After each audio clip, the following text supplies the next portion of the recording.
बाजार में टहलका मचने वाला है बॉस, क्योंकि जो लोग आज क्रेटा, फॉर्च्यूनर या नेक्सॉन खरीदकर खुश हो रहे हैं, उन्हें अगले कुछ महीनों में बहुत बड़ा पछतावा होने वाला है। 2026 का साल भारतीय ऑटोमोबाइल इंडस्ट्री के लिए एक ऐसा भूचाल लेकर आ रहा है जो पुराने सारे रिकॉर्ड तोड़ देगा। कुल 15 पूरी तरह से नई गाड़ियां भारत में आ रही हैं। यहाँ किसी फेसलिफ्ट या पुराने मॉडल्स की बात नहीं हो रही है। भारत में ऐसी गाड़ी आ रही है जो फॉर्च्यूनर का सीधा शिकार करेगी और उसे खिलौना बना देगी। और हुंडई तो एक ऐसा धमाका कर रही है जो टाटा पंच और नेक्सॉन का गेम हमेशा के लिए खत्म कर देगा। पर सबसे बड़ा झटका आपको आखिर में मिलेगा जब टाटा का वो सच सामने आएगा जिसे कंपनी अब तक छुपाने की कोशिश कर रही है। चलिए सबसे पहले बात करते हैं उस दानव की जिसने टोयोटा फॉर्च्यूनर के मालिकों की नींद उड़ा रखी है, निसान पेट्रोल। ये पक्की बात है और कंपनी ने ऑफिशियली कंफर्म किया है कि यह भारत आ रही है। इसका साइज देखकर रास्ते की बाकी गाड़ियां किसी माचिस की डिब्बी जैसी लगने वाले हैं। फ्रंट ग्रिल इतनी बड़ी है कि रियर व्यू मिरर में देखकर ही आगे वाला ड्राइवर रास्ता छोड़ देगा।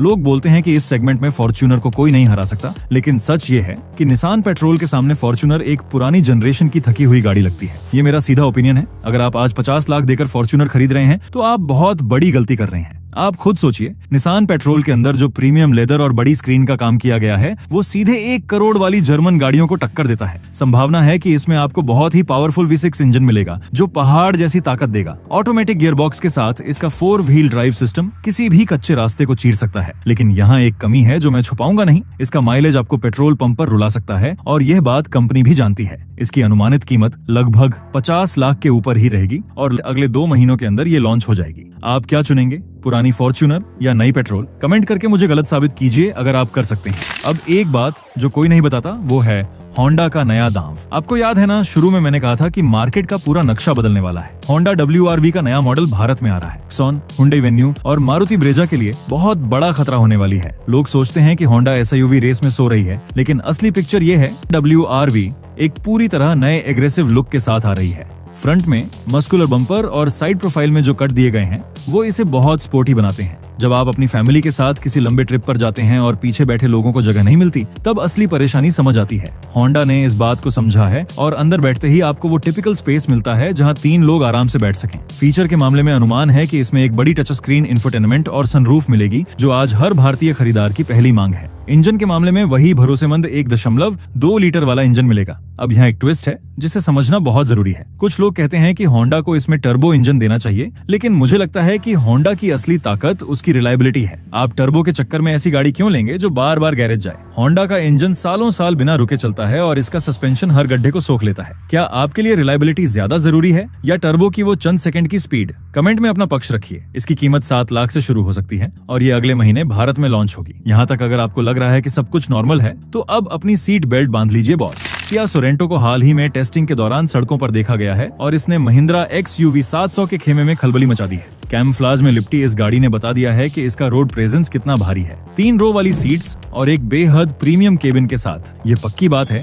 कि किया इसे एक लग्जरी प्रोडक्ट की तरह उतारेगी। शोरूम का वो अनुभव सोचिए जब सेल्समैन आपको पुरानी तकनीक वाली गाड़ी में गिने चुने फीचर बताता है। वहीं सोरेंटो का डैशबोर्ड डिजाइन और 2 बड़ी स्क्रीन देखकर ऐसा लगता है जैसे किसी हवाई जहाज के कॉकपिट में बैठे हों। हर मेन फीचर को इतनी बारीकी से डिजाइन किया गया है कि इसे देखते ही लोग बुकिंग का चेक काट देंगे। इंजन की बात करें तो मजबूत संभावना है कि इसमें पावरफुल डीजल और पेट्रोल दोनों विकल्प मिलेंगे। ऑटोमेटिक ट्रांसमिशन के साथ इसका पिकअप इतना स्मूथ होगा कि आपको स्पीड का पता ही नहीं चलेगा और केबिन के अंदर का नॉइज बिल्कुल 0 रहेगा। लेकिन यहाँ मुझे लगता है कि किया को इसका प्राइस बहुत सोच समझ कर रखना होगा। इसका मुकाबला सीधा बड़े खिलाड़ियों से है और अगर कीमत 20 या 30 लाख के पार जाती है तो ये एक बहुत बड़ी फ्लॉप साबित हो सकती है। ये जून या फिर जुलाई में आएगी। अब एक ऐसी गाड़ी जिसे लेकर मार्केट में बहुत बड़ा कंफ्यूजन बना हुआ है, रेनो ब्रिजर। बहुत कम लोग जानते हैं कि रेनो इस प्रीमियम SUV को भारत ला रही है। मजबूत संभावना है कि यह रेनो की तरफ से एक बहुत बड़ा सरप्राइज होगा। इसका डिजाइन इतना फ्यूचरिस्टिक है कि मौजूदा गाड़ियां इसके सामने पुरानी लगने लगेंगी। फ्रंट में स्लीक लाइट और रियर में कनेक्टेड टेल लैंप इसे एक मॉडर्न यूरोपियन लुक देते हैं। जब आप इसे लेकर अपने ऑफिस पहुंचेंगे तो लोग पलटकर जरूर देखेंगे। अंदर आपको एक बड़ा touch screen infotainment system, ventilated seats और बेहतरीन साउंड सिस्टम मिलेगा। अनुमान है कि इसका टर्बो पेट्रोल इंजन माइलेज और परफॉर्मेंस दोनों का बेहतरीन तालमेल देगा। लेकिन इसका सबसे बड़ा मुकाबला महिंद्रा थार और जिम्नी से होगा। क्या रेनो इन दिग्गजों को हरा पाएगी? मेरा सीधा ओपिनियन ये है कि अगर रेनो ने इसके सर्विस नेटवर्क और आफ्टर सेल्स सर्विस पर तुरंत काम नहीं किया तो इतनी बेहतरीन गाड़ी भी शोरूम में धूल खाएगी।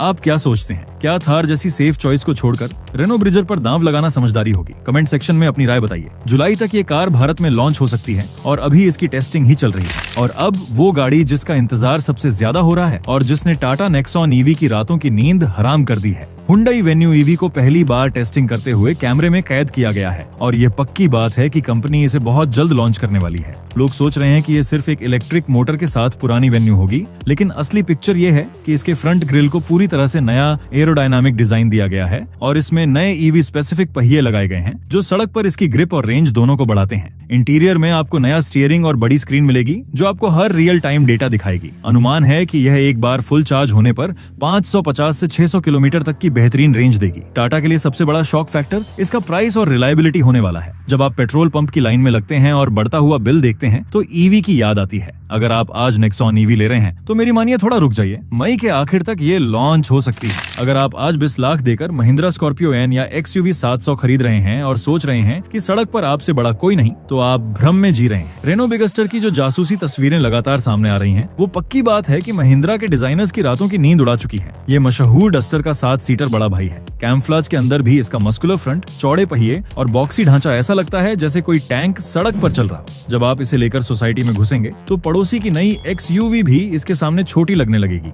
केबिन के अंदर रेनो एक ऐसा रफ और टफ लेकिन प्रीमियम अनुभव देने वाली है जो अभी इस सेगमेंट से गायब है। बड़ी स्क्रीन, पैनोरामिक सनरूफ और असली 7 लोगों के बैठने की जगह इसमें आपको हाइब्रिड इंजन का विकल्प मिलेगा जो पावर तो डीजल जैसी देगा लेकिन माइलेज ऐसा कि आपकी पेट्रोल की चिंता आधी हो जाएगी। लेकिन यहाँ एक कमी है, रेनो का इंटीरियर प्लास्टिक कई बार बहुत सस्ता फील होता है। अगर बिगस्टर में भी यही हुआ तो यह गाड़ी शुरू होने से पहले ही खत्म हो जाएगी। क्या आप एक मजबूत यूरोपियन 7 सीटर के लिए महिंद्रा की गाड़ियां छोड़ सकते हैं? मैं कह रहा हूँ बिगस्टर का रोड प्रेजेंस स्कॉर्पियो को खा जाएगा। आप क्या सोचते हैं? कमेंट में मुझे गलत साबित कीजिए। इसकी कीमत 12 लाख से शुरू हो सकती है और अगले महीने लॉन्च होगी। अब एक ऐसी स्थिति जो हम सबके साथ होती है, हम टाटा पंच या मारुति फ्रॉन्क्स खरीदकर सोचते हैं कि हमने कम बजट में सेगमेंट की बेस्ट गाड़ी ले ली, लेकिन हुंडई यहाँ एक ऐसा जाल बिछा रही है जो पूरा मार्केट पलट देगा। हुंडई बेयॉन के नाम से एक छोटी SUV भारत आने वाली है और यह अनुमान है कि यह गाड़ी पंच को एकदम पुरानी और फ्रॉन्क्स को अंदर से बोरिंग साबित कर देगी। इसका डिजाइन इतना शार्प और एग्रेसिव है कि यह आगे से पूरी तरह एक मिनी टूसॉन लगती है।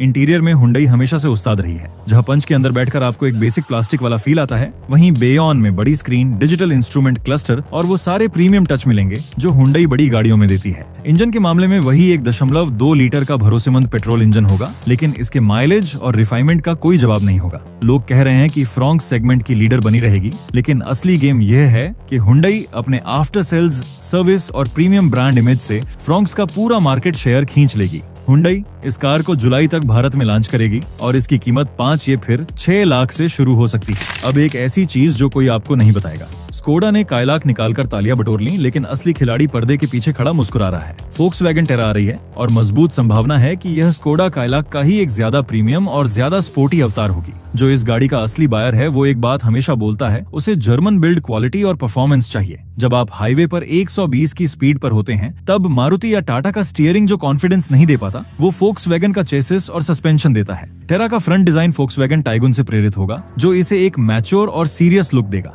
इसमें वही 1 लीटर का टर्बो पेट्रोल इंजन मिलेगा जिसका पिकअप ऐसा है कि ओवरटेक करते समय आपको सोचना नहीं पड़ता। लेकिन यहाँ मेरा एक डायरेक्ट टेक है, अगर फोक्सवैगन ने इसकी सर्विस कॉस्ट और स्पेयर पार्ट्स की कीमत कम नहीं की तो यह गाड़ी सिर्फ कार शौकीनों तक सिमट कर रह जाएगी। आम भारतीय परिवार इसे नहीं खरीदेगा। इसकी कीमत कायलाक जितनी ही रहेगी और ये अगले महीने भारत में आएगी। अब जरा 1 मिनट के लिए सोचिए कि आप 20 लाख की नई हुंडई क्रेटा लेकर ट्रैफिक में खड़े हैं और आपके बाएं दाएं आगे पीछे 3 और क्रेटा खड़ी हैं। कितनी कॉमन और बोरिंग फीलिंग है ना? निसान टेक्टॉन इसी बोरियत को जड़ से खत्म करने आ रही है। ये पक्की बात है क्योंकि इसके बेस वेरिएंट को हाल ही में पुणे की सड़कों पर टेस्टिंग करते हुए साफ तौर पर देखा गया है। ये नई डस्टर के प्लेटफॉर्म पर बनी है, लेकिन निसान ने इसे एक ऐसा मस्कुलर और फ्यूचरिस्टिक डिजाइन दिया है जो क्रेटा के शहरी और नाजुक लुक को सीधा चुनौती देता है। जो लोग कह रहे हैं कि क्रेटा को कोई नहीं हरा सकता, वो भूल रहे हैं कि टेक्टॉन में रेनो निसान का वो रफ सस्पेंशन सेटअप आएगा जो भारत के सबसे खराब गड्ढों को भी बिना केबिन में झटका दिए पार कर सकता है। जासूसी तस्वीरों से एक बात और साफ हो गई है कि इसके बेस मॉडल में भी आपको बहुत सारे जरूरी फीचर स्टैंडर्ड मिलने वाले हैं। संभावना है कि इसमें दमदार टर्बो पेट्रोल इंजन होगा, लेकिन क्रेटा वालों के लिए सबसे बड़ा शॉक क्या होगा? वो होगी इसकी कीमत और एक ऐसा फीचर जो कैमरे में छुप नहीं पाया, जिसके बारे में मैं वीडियो के आखिर में बताऊंगा। ये जुलाई तक आएगी।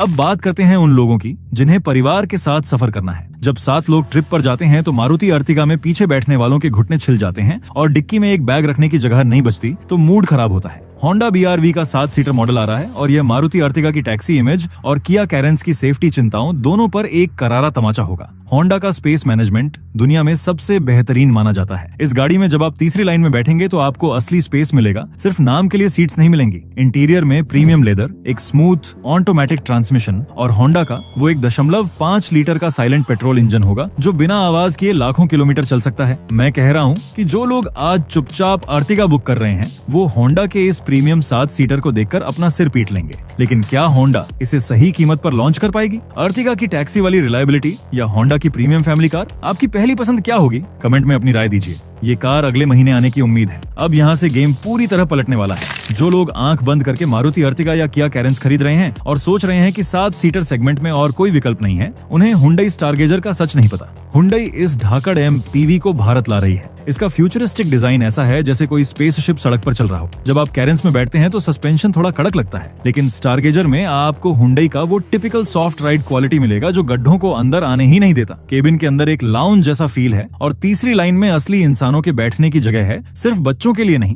लेकिन यहाँ मेरा एक सीधा सवाल है, अगर हुंडई ने इसकी कीमत कैरेंस से 1 लाख भी ज्यादा रखी तो क्या भारत का माइलेज और कीमत देखने वाला ग्राहक इसे स्वीकार करेगा? मुझे लगता है कि स्टारगेजर को अर्टिगा का मार्केट तोड़ने के लिए प्राइस वॉर करना ही पड़ेगा। दिवाली तक हुंडई इसे लॉन्च करेगी और कीमत 8 लाख से शुरू हो सकती है। और प्राइस वॉर की बात हो ही रही है तो होंडा ZR-V को कैसे भूल सकते हैं? ये गाड़ी क्रेटा और हैरियर के बीच के उस खाली गैप को भरने आ रही है जहाँ खरीदार हमेशा कंफ्यूज रहता है। जासूसी तस्वीरों से यह मजबूत संभावना बन चुकी है कि यह होंडा की सबसे प्रीमियम SUV होगी। इसका डिजाइन क्रेटा की तरह बॉक्सी नहीं है, बल्कि एक बहुत ही स्पोर्टी और स्लोपिंग रूफ लाइन के साथ आता है जो इसे पोर्श की गाड़ियों जैसा फील देता है। अंदर बैठते ही आपको वो शानदार क्वालिटी मिलेगी जो सिर्फ होंडा ही दे सकता है। लेकिन असली गेम इसके इंजन में है। अनुमान है कि इसमें वही हाइब्रिड तकनीक आएगी जो सिटी में है, लेकिन बहुत ज्यादा पावरफुल। मतलब शहर के ट्रैफिक में आपको 20 से 22 का रियल वर्ल्ड माइलेज मिलेगा और हाईवे पर एक बीस्ट वाली पावर। जो लोग आज 22 लाख की क्रेटा ले रहे हैं वो ZR-V का केबिन देखकर जरूर सोचेंगे कि उन्होंने जल्दबाजी कर दी। ये कार भी दिवाली तक भारत में लॉन्च हो सकती है।